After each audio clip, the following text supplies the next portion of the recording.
সবগুলোর মধ্যে যদি একটু স্পেসিফিকলি আলাদা করে বলি, চক্রটা আসলে খুব আলাদা করে চিহ্নিত করা যায়। একটা বিপদ ফেস করছি, যে কারণে আসলে ঠিক করেছি ঈদে কোনো নায়িকারদের সঙ্গে দেখা করবো না। না, এই যে আপনারা তো আটকে রাখছেন, কিভাবে যাবো বলে।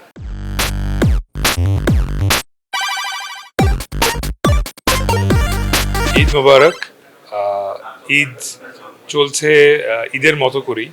ঈদে অনেক নাটক আসছে, অনেক ফিল্ম আসছে, আমার ওটিটি আসছে চক্র, যেটা আসবে 26শে মার্চ, সেটা দেখতে ভুলবেন না। আলহামদুলিল্লাহ, ঈদে বেশ কয়েকটা ভালো নাটক আসছে ইউটিউবে এবং বিভিন্ন টিভি চ্যানেলে। বঙ্গ অ্যাপে ব্যাচেলার পয়েন্টের স্পেশাল এপিসোড আসছে, আইস্ক্রিন অ্যাপে চক্র আসছে। সো দুটা ওটিটি এবং 4-5টা নাটকে এবার আমি তসলিম মাহবুব আপনার জন্য থাকছি। প্রতিটাতে ভিন্ন ভিন্ন রূপে থাকছি এবং আশা করি আপনারা প্রতিটা কাজ দেখবেন এবং আমাকে জানাবেন কেমন হলো। সবগুলোর মধ্যে যদি একটু স্পেসিফিকলি আলাদা করে বলি, চক্রটা আসলে খুব আলাদা করে চিহ্নিত করা যায় যে এই কাজটা আসলে একটু একদমই ভিন্ন মাত্রার কাজ। বরাবরই ভিকি জাহেদ অনেক ডেয়ারিং একজন ডিরেক্টর এবং এই ডেয়ারিং ডিরেক্টরের সঙ্গে কাজ করতে অনেক ডেয়ারিং আর্টিস্ট হতে হয়। সো সেই ডেয়ার আমি নিয়ে যাচ্ছি বছর পর বছর ধরে এবং ফাইনালি চক্র সিজন 2 আমরা করতে পেরেছি, যেখানে অনেক বিভৎস কিছু জিনিস আছে যেটা আসলে সবার জন্য না। সো এটা আমি এই কারণে এখনই বলছি সবাইকে, গতবার চক্রবান দেখার পর আমাকে অনেকে বলেছিল যে বাকি এপিসোডস দেখতে পারছি না, আমরা আসলে পর্ব 13 পর্যন্ত দেখছি বা এরকম, বাকি কিছু দেখতে পারছি না, দেখতে চাই না, বা এমন কিছু, বা দেখবো কিনা, কিছু মিস করবো কিনা। সো এরকম অনেকের প্রবলেম হয়েছিল এরপরে দেখার পরে। ওরা আসলে রিয়েল লাইফে ওরকম লাইট নিবালে ভয় পেত, বা এরকম কোনো ইনসিডেন্ট ঘটলে ভাবতো যে এটাও ওরকম অলৌকিক কিছু কিনা।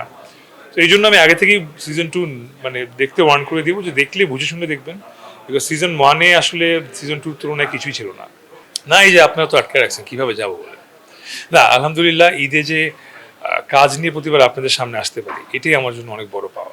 অবশ্যই আছে। আগেরকার ঈদে তো ক্যামেরার সামনে দাঁড়াতে হতো না, এখন ক্যামেরার সামনে দাঁড়াতে পারি, এত মানুষের সঙ্গে যোগাযোগ করতে পারি, ক্যামেরার মাধ্যমে হোক বা আপনাদের মাধ্যমে হোক।